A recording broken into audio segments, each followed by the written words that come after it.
like to call on Mrs. Gloria Wyman, president of the Howard L. Cornish Metro Baltimore Alumni Chapter, who will give her presidential remarks. Today it is my honor and privilege to welcome each of you and thank you for attending our annual scholarship breakfast. I would like to acknowledge and thank our president, Dr. Wilson, for his leadership and vision for our alma mater. I also acknowledge any members of the Board of Regents and the MSU Foundation that may be present. Your support is appreciated. A special thank you to Mrs. Joyce Brown, Director of Alumni Relations.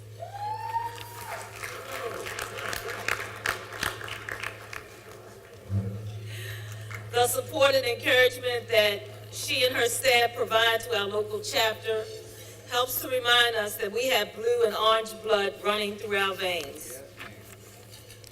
I want to give an extra special thank you to family, friends, supporters, and fellow alumni for your continued support of the university and our goal to provide a quality education for students. At this time, I would like for all members of the Howard L. Cornish Metropolitan Baltimore Chapter of the Morgan State University Alumni Association to stand.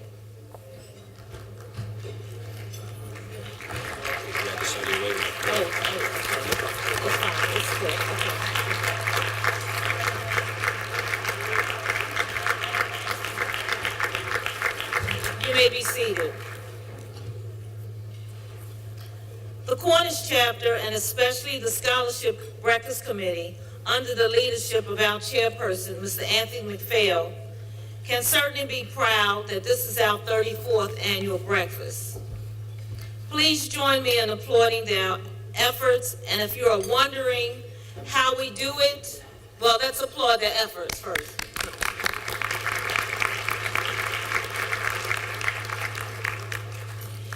And if you are wondering how we do it, let's just say it takes a lot of work and planning and requires us to utilize all those excellent skills and abilities that we were able to acquire because we received a quality education. And if you're wondering why we do it, I think we can find that answer in the book of Proverbs, chapter 3, verse 27. Do not withhold good from those who deserve it, when it is your power to act. So as the Cornish chapter marches toward our 35th scholarship breakfast anniversary, blessings to all those who have journeyed with us. For your encouragement and support has given us the power to act and has helped to sustain us as we continue on our path of doing good. This time I'd like to present Ms. Kenya Taylor, who will introduce our guest speaker for the morning. Kenya. Good morning, and thank you for being here with us. Since taking office on December 6, 2016, as the 50th mayor of the city of Baltimore, Catherine Elizabeth Pugh has pursued an aggressive agenda to revitalize neighborhoods, create pathways of opportunity for young people, and enhance the safety of citizens, while ushering in a new era of community policing and accountability. Within the police department, during her first year in office, Mayor Pugh launched the Violence Reduction Initiative, which brings together leaders of every city department and an agenda with the police department, district's commanders, each and every morning of the week to identify and address neighborhoods problems that have potential to lead to violence. This collaborative approach has led to the ability of city agencies to respond to issues within a couple of days. Recognizing the potential that technology offers in enhancing policing techniques, Mayor Pugh created a public-private partnership which raised over $15 million to implement new technology in the police department, and also fund the nationally recognized youth diversion group, ROCA. Expanding opportunities for Baltimore's youth as among the mayor's highest priorities. In December 2017, Mayor Pugh was made Baltimore City Community College free for any graduating high school student in the Baltimore City school system. In addition, she has expanded the highly successful Youth Work Summer Jobs program, resulting in nearly 9,000 young people being employed during the summer of 2018. Through a $20 million public-private employment and funding partnership. Mayor Pugh is committed to increasing equity throughout Baltimore City neighborhoods by attracting new investment, eliminating vacant and boarded housing, and transforming communities with targeted resources. In May of 2018, Mayor Pugh launched the Neighborhood Impact Investment Fund with an initial commitment of $55 million that will serve as a catalyst to attracting investment for the purpose of revitalizing Baltimore City neighborhoods. Prior to assuming her mayoral office, Catherine Pugh was a successful businesswoman, serving as president of C.E. Pugh and Company, a marketing and public relations firm. She has worked as a banker, business developer, dean, and director of Strayer Business College, special editor of the Baltimore Sun, and as a televised and radio news reporter and talk show host. She is the author of a series of children's books, as well as an inspirational book of poetry.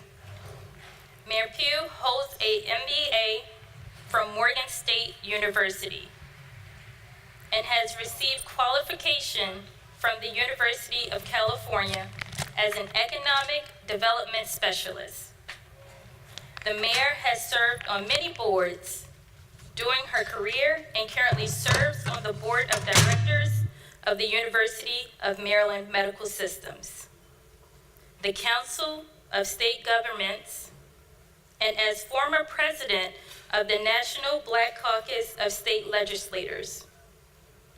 In June of 2018, Mayor Pugh was elected by the U.S. Congress of Mayors as chair of the Task Force on the U.S. Census. Morgan State University, please help me in welcoming one of our very own, the Honorable Catherine Pugh.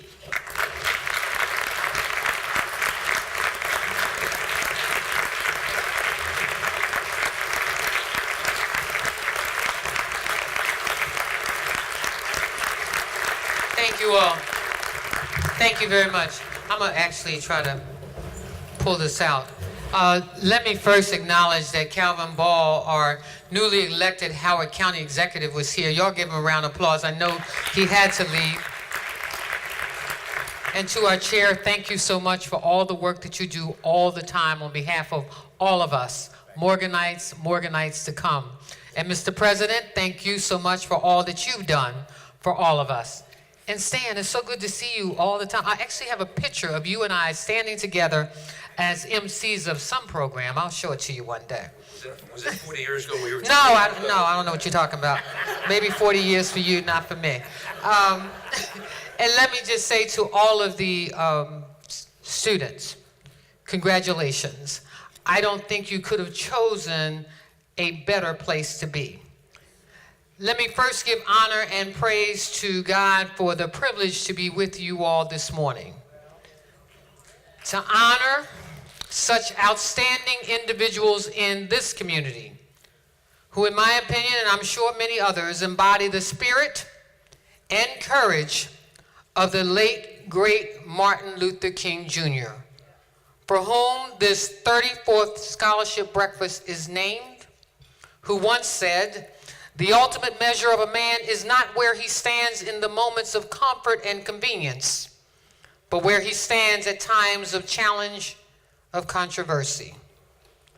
Judge Deborah A. Robertson Retired Maryland State Parole Commissioner, Mr. Jasper R. Clay Jr., my good friend, Mrs. Erica Bridgeforth, Mrs. Charlotte T. Franklin, Dr. Edwin T. Johnson. Congratulations. Let's give them another big round of applause.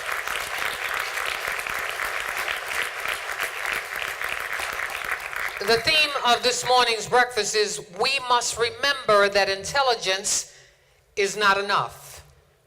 Intelligence plus character, that is the goal of true education, said Martin Luther King.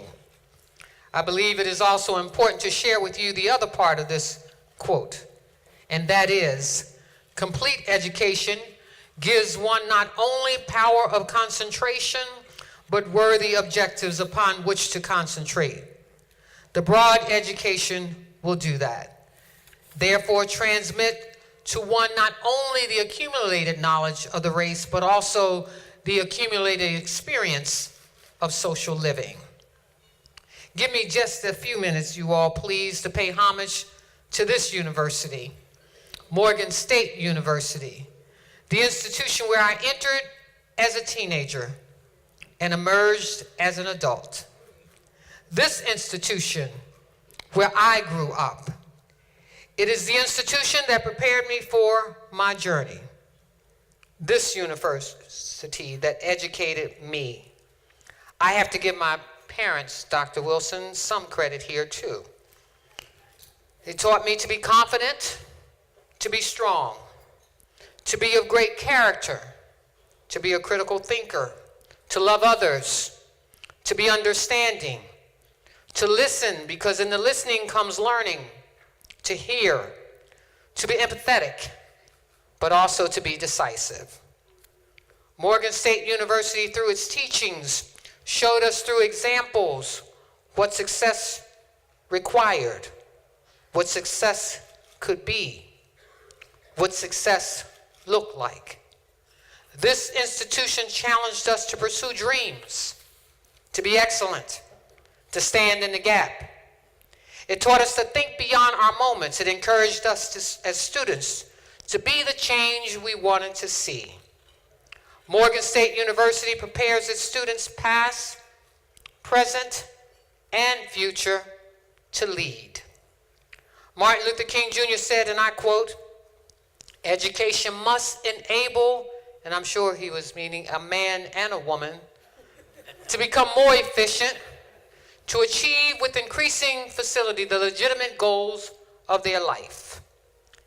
As I stand here today, I think it is also important to thank all of you who are here, present here today, and to share with you why this breakfast, this 34th Martin Luther King Jr. breakfast that honors the Nobel Prize winner and renowned civil rights leader, Dr. Martin Luther King Jr., is so important.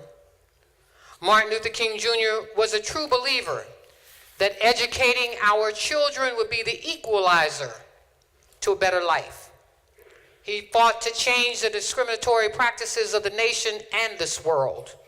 He fought to see that we were all given access to opportunity and that we not be judged by the color of our skin, but the content of our character.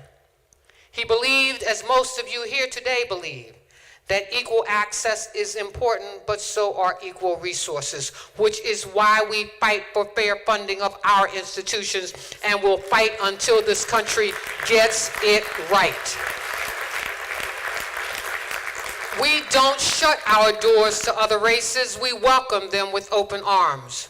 But we know that this institution and institutions like it, Morgan State University, do a grand job in preparing our children for the future. This institution graduates more black engineers than any other institution or college or university in this nation. I think that also includes architects. I came to Morgan like many. I was one of 7 children whose parents are smiling down on me today because they met their goal. And that was to have all 7 of their children earn a high school diploma, because that was more than both of them had. They, as my dad would often say, provided us with a roof over our heads, good food, because he was a cook in the army and my mother was the queen of the kitchen, school clothes, and dressed us in our finest for church every Sunday. They also provided something else, weekly trips to the library, where we could check out 2 books each in the World Book Encyclopedia. Young people, for your information, that was our Google back in the day. The answer to anything you wanted to know. That's what my parents would tell me. If I asked my dad where the Antarctica Ocean was, he said, go get the World Book Encyclopedia. If I asked my mother to tell me more about George Washington Carver, she said, go get C, the World Book Encyclopedia. What do you think we bought them for?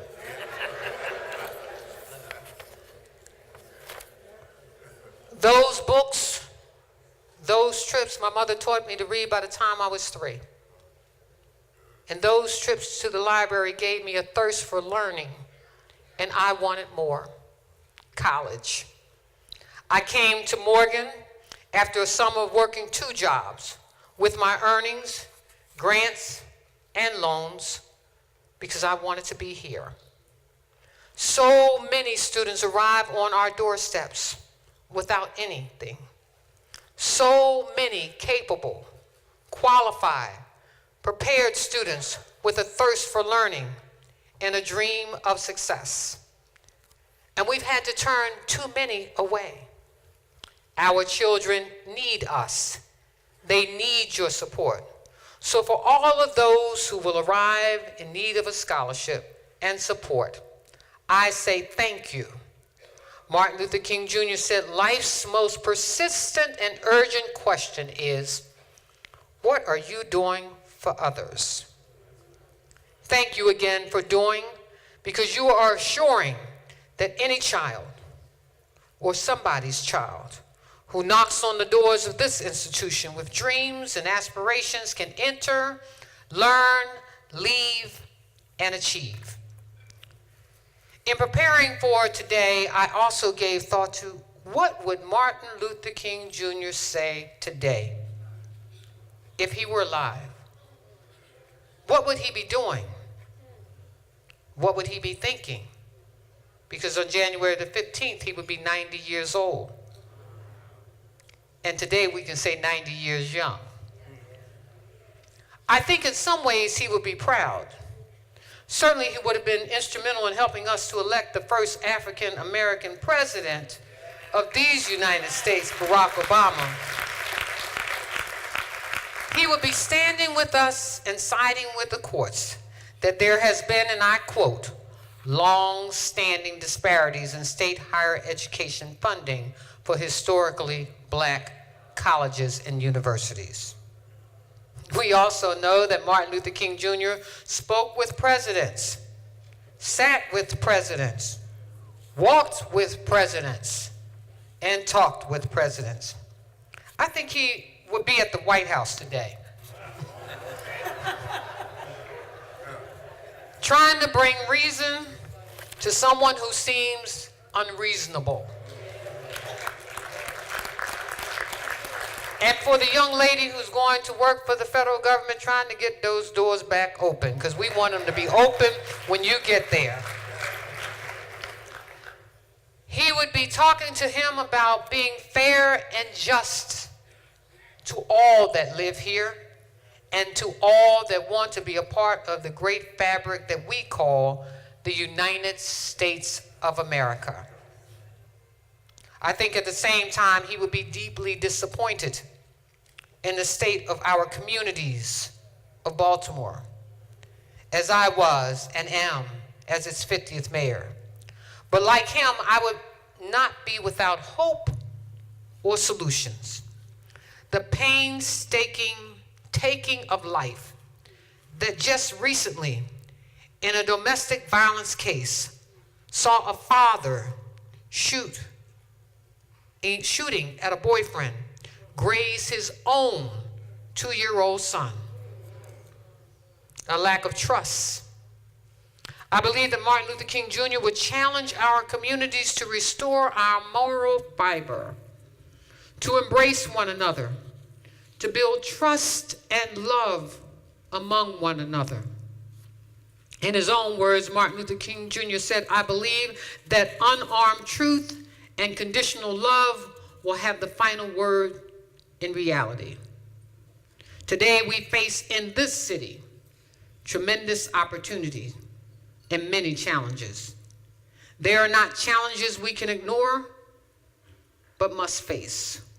While crime trended downward in 2018 with 309 homicides, the actual number being 296, because believe it or not, with 13 other murders that we have to carry over from people who got shot as far back as 1995. One life lost in the city is one life too many. Too many illegal guns on the streets of our city and too many people unable to find their way to a better life. We can help, are helping, creating programs to give people training on the job, not training to the job. One day's work for one day's pay, trying to get those who are returning from prison ways back into our economy, getting them off of our corners so we can work with them. Drug addiction and the lifestyle that surrounds it has crippled many in our communities.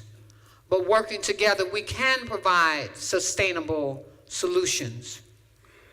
We've created a $52 million neighborhood investment fund that is now up to almost $80 million because I said,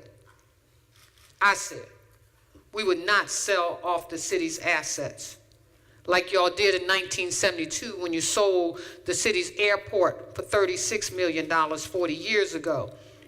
Can you imagine if we owned our airport? It would be to Baltimore what Atlanta's airport is to Atlanta, Georgia. I said no, because I thought it was more important to hold on to our asset. And so what I did do, Erica, was that I leased our garages. We owned them. We still derive income from them.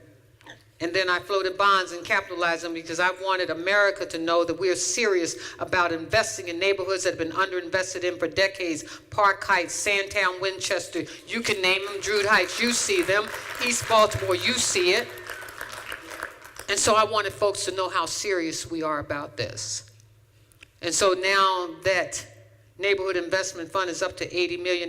My goal is $200 million a year for the next 5 years, $1 billion. That's what it's going to take to transform Baltimore. We are one of 6 cities in the country that received a promised neighborhood grant of $35 million that will attract over $800 million that will change East Baltimore. We are 28% of the state's opportunity zones, and I know everybody doesn't have a clarification of what that all means, but I can tell you, when I heard it in 2017, I immediately came back to the city and said, hey, you all, let's get it together. We were the first jurisdiction in the state to submit our proposal, 44 areas to be opportunity zones in the state, and 42 were approved. We just got our first $17 million investment. Bramble, who is doing your project, is doing another project over in East Baltimore, a brother.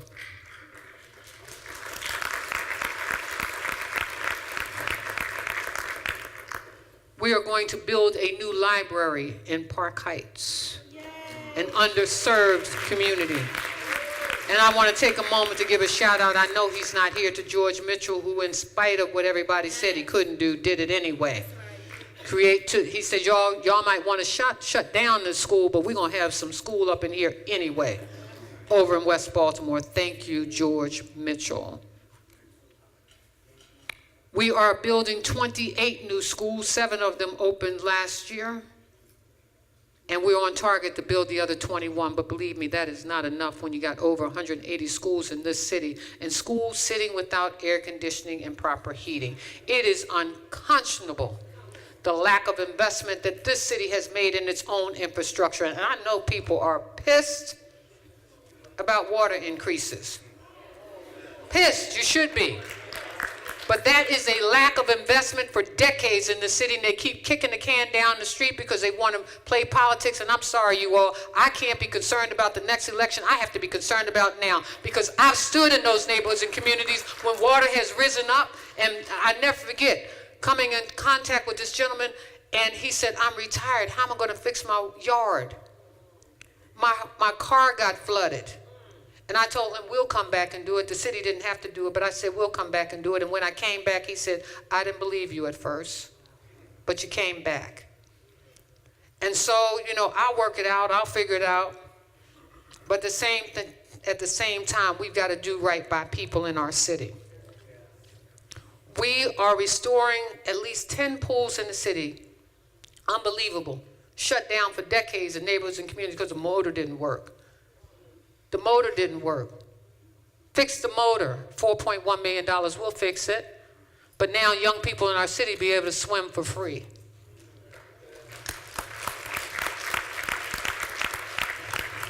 And thank you in that introduction. You're right, we did hire 9,000 young people this past year. But 3,000 other young people didn't get to go to work this summer because I raised $20 million. It wasn't quite enough to get all of them working. And so I'm calling on everybody and anybody, including the faith community, once a month on a Sunday, take up a collection so we can put our young people to work. Everybody has got to lean in. Don't ask what we're not doing, ask what you're doing, like you all are doing today. We made Baltimore City Community College free because I got tired of looking in the eyes of children who didn't have hope. And now when I walk down the halls of schools and children say, Mayor, I'm a Mayor Scholar, because that's what we call the program. I'm going to Baltimore City Community College free. So when they leave there and they come here, they are so prepared to learn. And finally, as Martin Luther King Jr. said, change does not roll in on the wheels of inevitability, but comes through continuous struggle. Continuous struggle. And finally, he said, there comes a time when one must take a position that neither safe, nor politics, nor popular, but he must do it, or she must do it. She must do it. She must. Y'all can say it with me. She must. She must. Because conscience tells her it is right. That time is now. Thank you for standing with our future students and our students here today in their time of need. Thank you for supporting one of the greatest institutions in this country, Morgan State University. And thank you for remembering one of the greatest leaders who has ever lived, Dr. Martin Luther King Jr. And on January the 15th, we all get to say, happy birthday, Martin. Thank you all for this honor.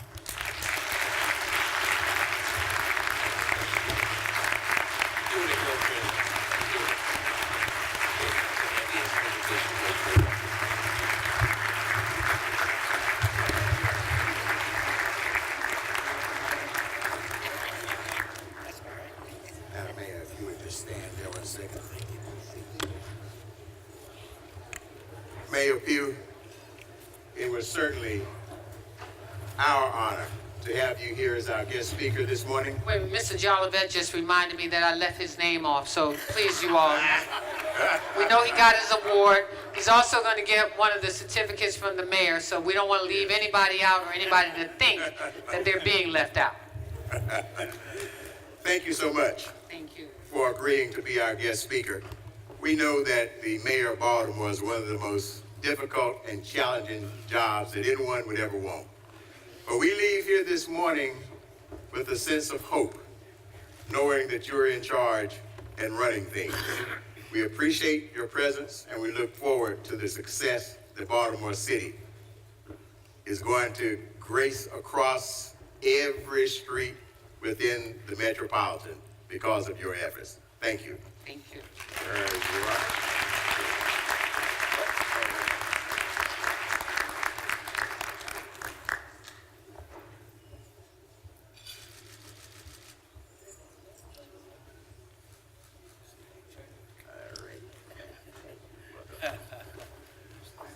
ladies and gentlemen, let's hear it again for the mayor of Baltimore, the Honorable Catherine Pugh.